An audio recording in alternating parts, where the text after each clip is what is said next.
일병들의 집단 폭행으로 숨진 윤일병 사건에 대한 국민들의 분노 속에서 정치권이 군 당국을 질타하고 나섰습니다. 28사단 윤일병 사망 사건의 여파가 부모 면회를 막는 등 가해 병사들의 악행이 속속 드러나며 일파만파로 번지고 있습니다. 윤일병 사망 사건에 대한 군의 대처를 질타하는 목소리가 분출하고 있습니다. 멍멍 개 흉내를 내게 해서 바닥에 있는 가래침을 핥아먹게 했습니다. 치약 상품을 먹였습니다. 1. 윤일병 사망 사건 발생. 2014년 4월 7일 강원도 연천 제28보병사단 977포병대대 의무대. 그날 저녁 생활관 한켠에선 평범해 보이는 식사 장면이 펼쳐지고 있었습니다. 선임 병사들과 후임 병사들이 만두와 냉동식품을 나눠 먹고 있었죠. 하지만 그 순간이 윤승주 일병의 마지막 식사가 될 줄은 아무도 몰랐습니다. 선임 중 한 명이던 이찬희 병장은 갑자기 윤일병을 향해 소리를 질렀습니다. 왜 뱉지를 않아? 말 안 들어? 재수 없게 굴지마. 말이 끝나자마자 주먹이 날아들었습니다. 정수리, 가슴, 어깨, 얼굴 4명의 선임 병사들이 돌아가며 윤일병의 몸을 난도질하듯 때렸습니다. 윤일병은 쓰러졌지만 쓰러진 그 몸 위로 다시 발길질과 폭행이 이어졌습니다. 의무병 생활관에서 벌어진 이 장면은 도저히 상상할 수 없는 집단 폭행이었습니다. 윤일병은 끝내 숨을 쉬지 못했고 의무대로 긴급 후송되었지만 이미 뇌사 상태였습니다. 그리고 그 다음날 21살의 청년은 싸늘한 시신이 되어 부모 품으로 돌아갔습니다. 당시 군 당국은 이렇게 발표했습니다. 음식물이 기도에 막혀 기도 폐색으로 인한 사망이다. 우발적인 사고다. 폭행은 일부 있었지만 사망 원인과 직접 관련은 없다. 그러나 모든 진실이 그 말 한 줄로 끝났을 리는 없었습니다. 2. 사건의 진실, 충격적인 사건의 진실. 처음 군은 말했습니다. 음식물이 기도를 막아 사망했다. 우발적 사고였다. 폭행은 있었지만 사망 원인과는 관계없다. 하지만 그들의 말은 거짓이었습니다. 진실은 윤승주 일병의 몸에 남겨져 있었습니다. 부검 결과 그는 숨이 멎기 전까지 단 25분 동안 무려 64차례 폭행을 당했습니다. 팔, 가슴, 정수리, 복부, 다리 그 어느 한 곳도 멀쩡한 곳이 없었습니다. 서울대학교 법의학자 유성호 교수는 분노 섞인 목소리로 말했습니다. 이건 우리가 흔히 말하는 맞아 죽은 겁니다. 단순한 폭행이 아닙니다. 이 정도는 교통사고나 건물에서 떨어졌을 때 보이는 손상입니다. 갈비뼈는 14대가 부러졌고 종아리와 허벅지 근육은 찢어졌으며 여러 장기엔 피가 고여 있었고 비장은 아예 터져 있었습니다. 이건 사람을 죽일 작정으로 때린 흔적이었습니다. 단순히 맞은 게 아니라 조직적으로 죽도록 맞은 겁니다. 표창원 범죄 전문가는 그들이 하였던 잔인한 행동은 마치 나치의 홀로코스트를 일본 제국의 생체 실험과 동일했다. 나 말할 정도로 충격적이었습니다. 윤일병은 그날 살아서 병원에 실려갔지만 이미 몸은 전신 타박과 내부 장기 손상으로 완전히 망가진 상태였습니다. 군은 이 사건을 조용히 처리하려 했으나 이 사실이 세상에 알려진 건 사건 발생 3개월이 지난 2014년 7월 30일 KBS 9시 뉴스 단독 보도였습니다. 그리고 다음날 군인권센터의 공식 발표. 그 순간 수많은 국민들이 스마트폰을 붙잡고 분노했고 한 청년의 죽음이 은폐된 진실이 세상 밖으로 드러나는 순간이었습니다. 3. 주범자와 적극적 가담한 공범들.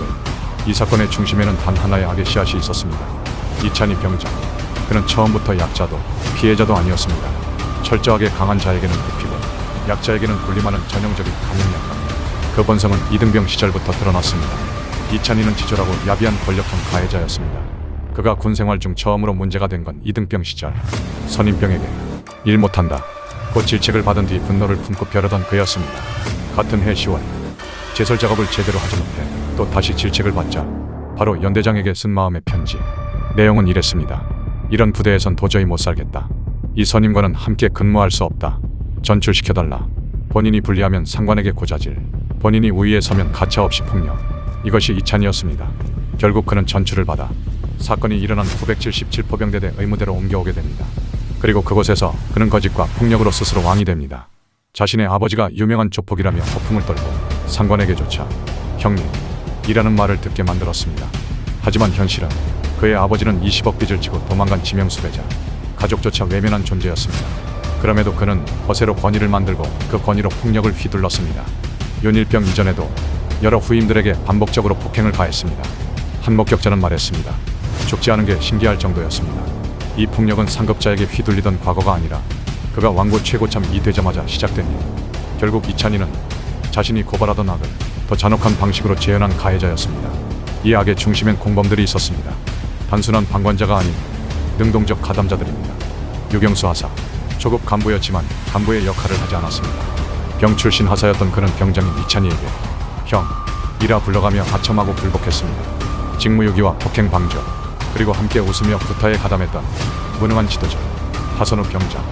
말수도 적고 덩치도 작았다는 그는 이찬희의 그늘 아래서 점차 본색을 드러냅니다. 그는 직접 윤일병을 폭행하고 협박했으며 재물손괴와 강요에 이르기까지 폭력의 일선에 서 있던 핵심 공범이었습니다.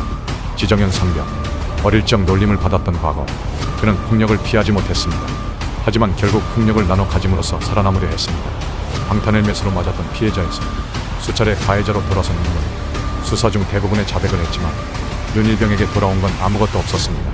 이상문 상병, 조용한 공범이자 윤일병 이전부터 이모 일병을 지속적으로 괴롭혀온 인물, 드러나진 않았지만 은밀하고 반복적인 폭력의 주체였습니다. 이모 일병, 초기엔 피해자였습니다. 하지만 그 역시 어느 순간부터 가해자가 되었고 증거를 없애는 데까지 가담했습니다. 작고 약하다는 이유로 모든 죄가 면제될 수는 없습니다.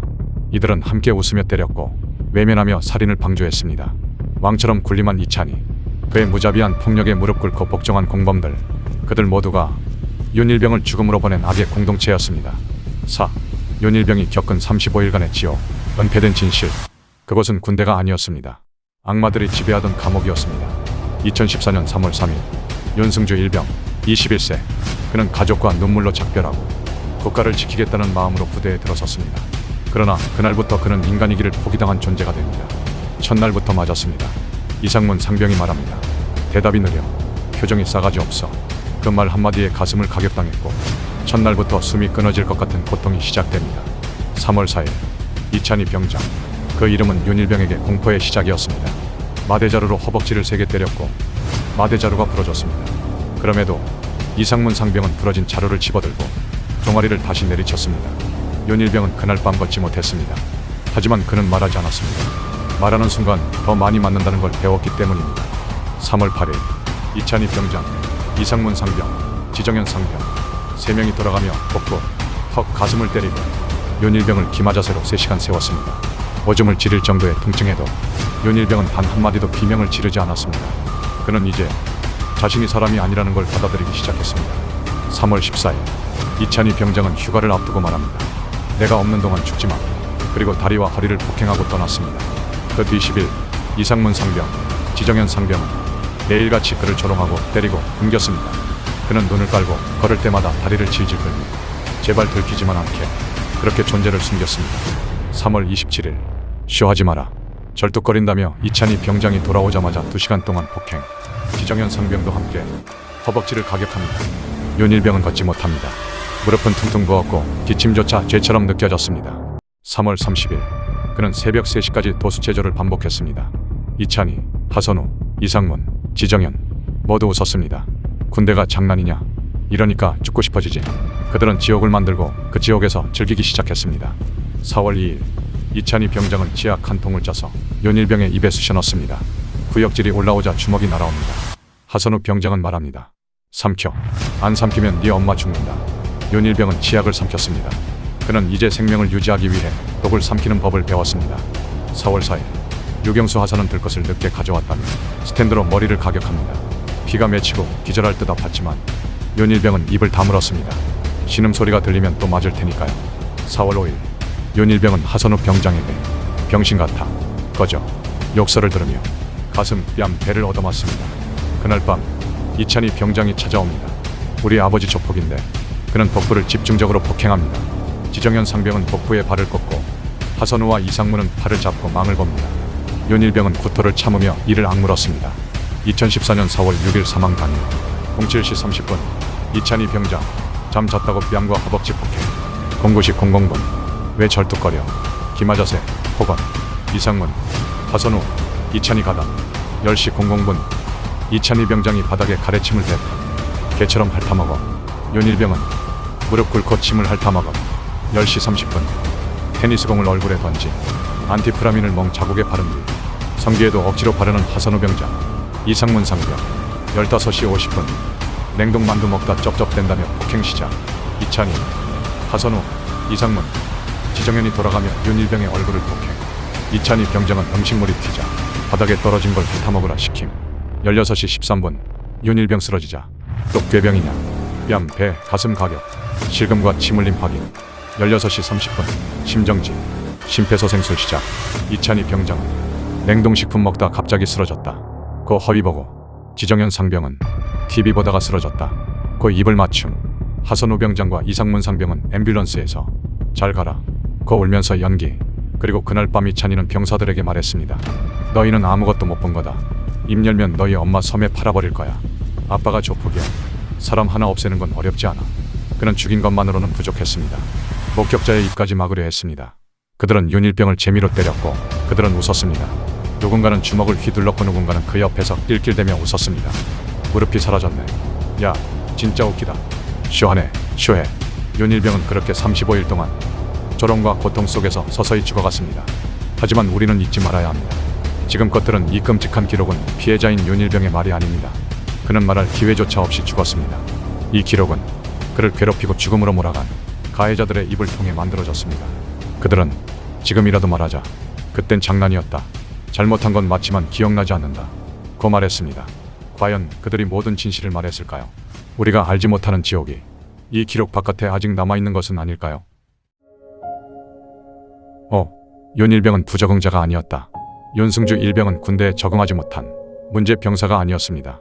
그는 누구보다 성실했고 누구보다 착한 청년이었습니다. 가해자들이 만들어낸 지옥의 희생자였을 뿐입니다. 그는 전남과학대학교 간호학과 2학년, 남성 비율이 적은 학과에서 과대표를 맡았던 사회성 뛰어난 학생. 원래는 음악을 하고 싶었지만 가정 형편을 걱정해 안정적인 간호학과를 선택한 막내 아들이었습니다. 자대 배치 후 그는 활기찼습니다. 적극적으로 나서며 누구보다 잘하려 했고 수첩에 배워야 할 업무와 목표를 꼼꼼하게 적어갔습니다. 하지만 그 성실함은 이찬희 병장의 표적이 되었고 이후 하선우, 이상문, 지정현 등에게 매일같이 구타와 조롱을 당하는 삶으로 전락했습니다. 윤일병은 말투가 어눌해졌습니다. 말 한마디 전에도 눈치를 봤습니다. 이렇게 말해도 괜찮을까? 화내지 않을까? 그는 그렇게 점점 목소리를 잃어갔고 사람으로서의 자존감도 무너져갔습니다. 하지만 그는 끝까지 수첩을 썼습니다. 엄마가 면회 오면 밝은 얼굴 보여주고 싶어서 언젠가는 이 고통이 끝날 거라 믿었기에. 그러나 그의 수첩은 가해자들이 찢어버렸습니다. 진실을 은폐하기 위해 그는 죽었고 그가 남긴 기록은 이제 온전하지 않습니다. 윤일병은 부적응자가 아니었습니다. 그는 노력했고 버텼고 결국 악마들의 손에 쓰러진 너무 착했던 청년이었습니다. 재판 진실은 드러났지만 정의는 없었다. 윤일병이 사망하고 그 진실이 전국을 뒤흔든 뒤 모두가 믿었습니다. 그래도 법은 있을 거라고. 누군가는 반드시 죄값을 치를 거라고. 하지만 그 믿음은 시간이 흐를수록 서서히 그리고 참혹하게 배신당했습니다. 1심 재판. 그러나 살인은 아니었다. 2014년 제3군 사령부 보통군 사법원 재판정에선 가해자들의 인간 이하의 만행이 추가적으로 낱낱이 드러났습니다. 이찬희 병장은 윤일병에게 예배 금지, 멍멍 찢어봐라, 네 엄마 섬에 팔아버리겠다 협박을 하였습니다. 하선우 병장 5kg 엿기로 폭행 시도. 이상문 상병 암고 썼다는 이유로 주먹으로 가슴 5회 폭행. 이모 일병 말끝 흐렸다고 9회 폭행. 그 외에 수첩, 반성문 찢어 증거인멸, 러닝셔츠, 유리조각 모두 쓰레기장으로 버림. 그들은 울먹이며 사죄했습니다. 하지만 끝까지 살인은 아니다라며 형을 줄이기 위한 준비된 사죄였음이 밝혀졌습니다. 1심 판결 2014년 10월 30일 이찬희 병장 징역 45년, 하선우 병장 징역 30년, 지정현 이상문 상병 각각 징역 25년, 유경수 하사 징역 15년, 이모 일병 징역 3개월, 집행유예 6개월. 그러나 재판부는 살인의 미필적 고의는 인정하기 어렵다. 살인죄를 부정하고 폭행치사로 결론 내립니다. 법정은 무너졌습니다. 2심 재판. 가명, 그리고 가명. 2015년 국방부 고등군 사법원에서 살인의 미필적 고의는 2심에서 인정됐습니다. 그러나 그 결과는 뜻밖이었습니다. 형량이 과도하다. 사회적 여론을 고려한 형이었다. 그리고 형은 줄었습니다. 2심 판결 2015년 4월 9일 이찬희 병장 징역 35년 살인죄 인정, 하선우 병장 징역 12년 살인죄, 지정현 상병 징역 12년 살인죄, 이상문 상병 징역 12년 살인죄, 유경수 하사 징역 10년 상해치사죄, 이모 일병 벌금 300만 원 폭행죄. 전 국민은 묻습니다. 살인을 인정했는데 왜 형은 줄어드나? 최종 대법원. 아무것도 달라지지 않았습니다. 2016년 8월 25일 대법원은 2심 형량을 그대로 확정합니다. 결국 최종 형량 이찬희 병장 징역 35년, 하선우 병장 징역 12년, 지정현 상병 징역 12년, 이상문 상병 징역 12년, 유경수 하사 징역 10년, 이모 일병 벌금 300만 원. 그리고 현재 이찬희를 제외한 모든 가해자들은 이미 출소했습니다. 진실은 법정 위에 놓였습니다. 그러나 정의는 법정 아래로 추락했습니다. 피해자가 말할 수 없어서 무시한 건가요? 윤승주 일병은 죽었습니다. 서서히 조롱당하며 인간 이하의 취급을 당하며 그를 죽인 자들은 벌을 받았지만 정의로부터는 벗어났습니다. 어머니는 오열했습니다. 자기 자식이었어도 이렇게 했겠어요. 나는 이제 이 나라를 떠나고 싶어요. 이렇게 무참하게 이렇게 어떻게 자기 자식이라고 생각을 하면 어떻게 사느냐 아니냐고 이게 자기 자식이라고 생각을 해봐. 그래서 나는 그래도 이렇게 될 줄 정말 몰랐어요. 이 나라를 떠날래요. 여기서 안 살아요.